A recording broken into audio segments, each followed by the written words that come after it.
mirror match. Now, with that in mind, just entertain me a little bit. Do you ever think that Punk would actually go for the Juri mirror against Kilzyou, or is he going to be locking into Cammy? Ooh, I like that you bring that up, right? Because that was a hallmark of Punk back in Street Fighter V, right? We saw like some of the Red Bull events. He was utilizing he mirrored Nephew with the Colleen a couple of times. He likes pulling that out, but right now it's the tried and true to Cammy against the Juri. Let's get it. Okay, I like that. Now Kilzyou with a phenomenal, a phenomenal what? Let me fix my face. Punk with the amazing reactions thus far, stopping the drive rush dead in his tracks. And Kilzyou, you can see he's already fishing for the neutral to start, right? He tried drive rush, get stuffed. He tried to crouch medium kick from too far, got whiff punished. And right now, Punk is cooking. Oh, this is first round draft pick straight out the kitchen, Punk right now. Yeah. Perfect to start. Kilzyou, it's time to wake up. The appetizer was definitely kills. Let's see if the rest of it is coming out afterwards. But right now, Punk with the perfect. I love the approach this time from Kilzyou, just kind of waiting back a little bit, trying to play reactive to what Punk was delivering. And I love the whiff punish counter coming on in there. We're going to drive rush forward. No, just a regular dash. Build up a little bit of that. Yeah, man, quick tech throw, right? And tech throw sent you so far in this game, so both players respected the space that they earned. But now Punk cornered again, he's reaching. Starting to start teaching Kilzyou. What's the approach here? A little bit of... I was liking the crouching light initially, maybe trying to bait out something from Punk, but Punk immediately taking his turn. But this is the momentum you do not want from Punk, right? These players are pretty good, man. All these whips getting punished, and again, Punk trying to reach in. No, sir, I'm not trying to get intimate with you. Keep your distance. You can see Punk is kind of looking for the Fuhajin storage from Kilzyou. That's one! Yeah, exactly it! He got the punish counter. Punk was just waiting for it. Kilzyou got impatient to get the big opener, and this is a Punk round right here. That's the second time he's dive kick, Kilzyou's crouch medium kick as well. Like, he's got the rhythm of when he wants to press that button. And these raw drive rushes, they are not the business, baby. You can see stuff back to back. Absolutely ready for it. Kilzyou, if he's going to go for the drive rush, it has to be off of normal, but it's so expensive, right? Hence why Kilzyou opted to go for the level 3 right here and now. It's not going to be a big equalizer, right? He still has a significant life lead, but it's to get that gauge back. Precisely, those drive rush cancels, man. They just deplete your bar, so Kilzyou wants to give himself a fair shot here. And Punk, speaking of which, doing a drive rush cancel, gets the back throw as well. And then again, no, that is not allowed. We've been over this in the first 2 rounds. You want to do it again in the 3rd, Punk will teach you with a dub. Listen, man, I don't know what the attempts were and how successful Punk is, but it has to be 100% at this point. I don't know if it was 4 for 4, but you can't be testing Punk's reactions. That's the first thing he's looking for. I know Wendy's raised the prices on that, so that's the only 4 for 4 round nowadays. You feel me? Yes, sir. Oh, again, the crouch medium kick and dive kick. Like, Punk is ready for it nonstop. Oh, this is the kind of range he's playing now. Instead of playing, I guess, in the bully mode, right? Trying to pepper him with all the normals that he could. It's been a lot of heavy kicks thus far against Kilzyou, but okay, hey, not too bad. Yeah, finally he kind of disrupted a little bit of the rhythm. Punk was looking for the OD dive kick. Kilzyou managed to drive rush out. Now we got the corner. Again, stalking up, yeah. Punk taking his turn back, immediately bypassing the projectile with the spin knuckle. You know how he gets down the latest. Oh, the last second from Kilzyou. This is going to be just okay for Punk up until this point. Yeah, great block on the overhead. He is still in burnout. This is where Kilzyou gets to capitalize the most. Drag him to the corner if you need to with the drive impact. Forward throw. You still have a chance to get the splat, and he does successfully. Kilzyou on the board with the round. I really love Kilzyou using the drive impact after the stock as well, because Punk was in burnout, and usually you try to press as the opponent after the stock, right? If he did, I don't think he would have been able to recover in time to cancel into his own drive impact, so I like that idea. Oh, no anti-airs. Kilzyou a little reluctant because of the threat of the dive kick. Yeah, oh, speaking of which, though, he'll let it rip on Wake. Quick little takedown, and the drive rush pressure continues from Punk. Slowly but surely, winning down that life. The conditioning right there, right? You don't want to get thrown 3 times in a row on the Gamers8 stage. He tried to do something, Punk 1 step ahead. It's difficult to call, right? You don't want to get caught in the lights, getting thrown back to back to back. Punk, he has plenty of drive gauge to keep on doing it till he kills you. No pun intended. Yeah, that's a good point. I was hoping Kilzyou was actually going to combo off that drive rush anti-air, because remember, the drive rush, when you get somebody out of the air, it gives you a juggle point. The crouch fierce, that's the Cammy character guy. The DP to keep you locked down. Try to base something this time. Good discipline from Kilzyou. And the press back. Wait a minute. he has to go into level 3. He has to, right? Yeah, you got to slow down. You got to stabilize this, kind of even up the life deficit right now. He'll also have the drive gauge advantage here by a significant portion. Oh no, that was a counter, but you can't really get anything out of that from that situation, I think. Yeah, it looked like a little bit of awkward range for Kilzyou to follow up with anything, but he just walks him down, gets the counter hit. Shout outs to the plus stand medium punch. You know what it is. He's looking to time the set and hits Punk with his own pimp right there. Usually Punk's the one walking in and out on the corner, getting you to bait the throw, but Kilzyou hitting him with his own medicine. I like it. Man, and these are 3 out of 5? Yeah, boy. Man. The promised land. A lot of adaptations there. Yeah, I mean, after the full house storage, I think Kilzyou's been trying to walk backwards, and Punk has clipped him a good majority of the time thus far. I think Juri can walk back after that against a decent amount of characters, but that crouch medium kick from Cammy be going far, bro. That's the logo low. Shout out Steph Curry. The logo low from beyond the arc, man. That's actually bars. You know what I'm saying? I did the slow look to Rich. He looked back at me. I'm like, damn, damn. Beautiful. That's what I was talking about before, right? The giving you the juggle point on the drive rush anti-air, but Punk's having none of that. We're moving past that point, baby. Give him one on the board. Woo. Look at that, so tentative as Kilzyou. He's looking for the full house storage, perhaps, but maybe he's kind of forcing Punk to think that way and maybe have him misstep first.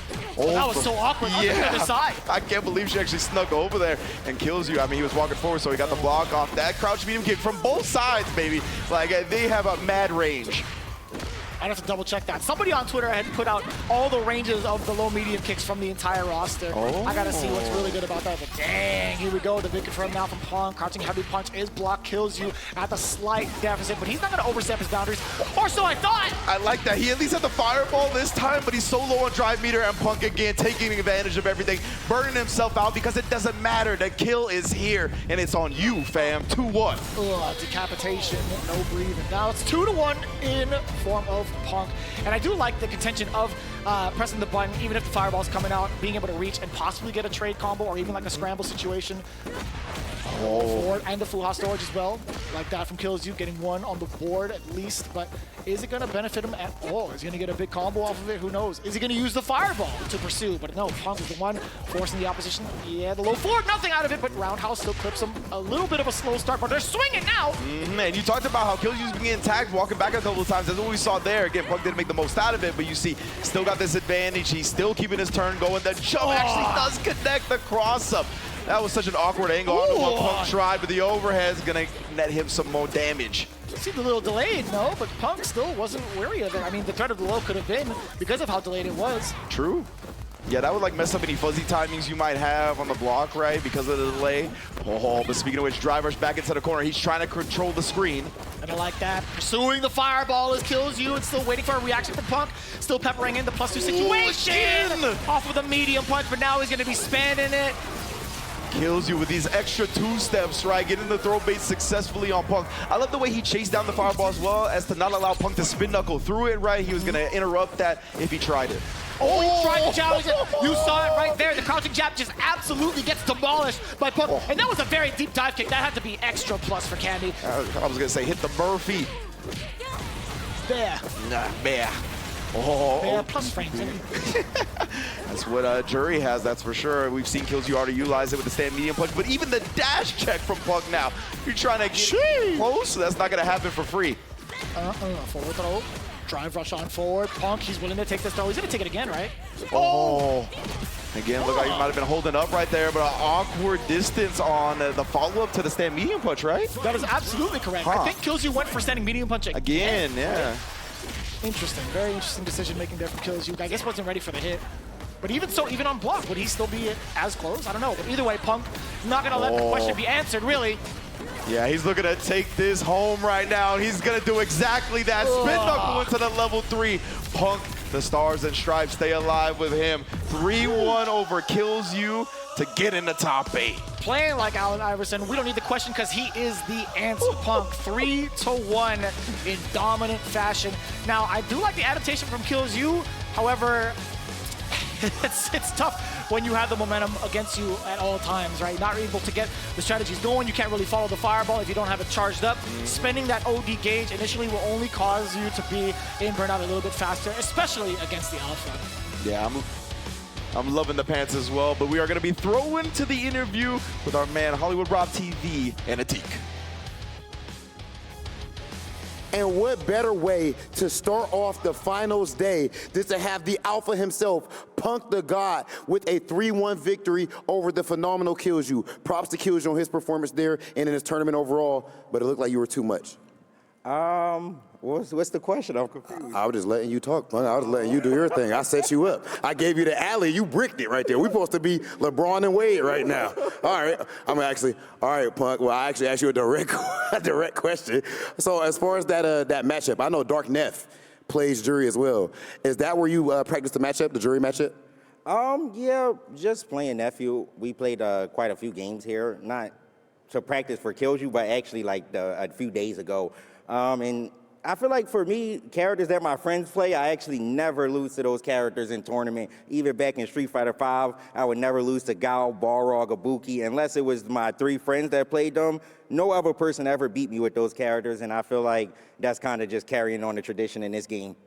لاعب كبير بانك بعد ما فاز في مباراته سالناه عن الماتش اب تحديدا في المباراه اللي قبل شوي كان يلعب كامي ضد شخصيه جوري فشلون قدر يفوز خلينا نقول هل كان متجهز له هل كان عارف الاسلوب اللعب شلون راح يكون وذكر حتى بعد ان بالنسبه له شخصيه جوري ما هي شخصيه اللي يتعود او خلينا نقول ان درسها بسبه كيلزيو لا هو بشكل عام واثق بقدراته ضد هذه الشخصيه ولا في اي احد من وجهه نظره انه قد او بالاصح بالبطولات ما في اي احد قد فاز عليه بشخصيات زي جوري او غيرها فيقول انه ما غير انه من ثلاثه من اخوياه بس واللي كانوا يلعب معهم واللي يفوزون عليه وعدا ذلك ما في اي احد ممكن يفوز عليه فدائما يتفوق في مباريات ولا ينهزم ابدا فمن جد شفنا مستوى اسطوري. Okay, and you know, I remember back in Street Fighter V, there was something specific. There was a specific person that used to pop up at tournaments, and I'm not talking about Pink. I know you don't even know who that is, or you never actually met him before in person, right? Yeah, I know him, but we've never ran into each other, so he's a loser anyway. Yeah. Okay, I mean, I think he might be better than you at the game personally. But loser side Punk is who I'm talking about, ironically speaking about losers. Loser side Punk has kicked in plenty of times. What is your mindset on loser side, man? Like, does it feel like you play even better there or what? I don't know if it's me who played better or the people are just so scared to get eliminated. But since I feel like I've won so many tournaments, getting eliminated is just another day for me. So I'm ready to lose at any moment. I've been losing mad tournaments for years now. So going to losers bracket, I feel like maybe I get a bit more advantage because I just don't really care. If I did lose, then, you know, I'm going to go back to the next tournament. So it doesn't really matter, even though I complain a lot. But فعلا سالنا اللاعب معنا بانك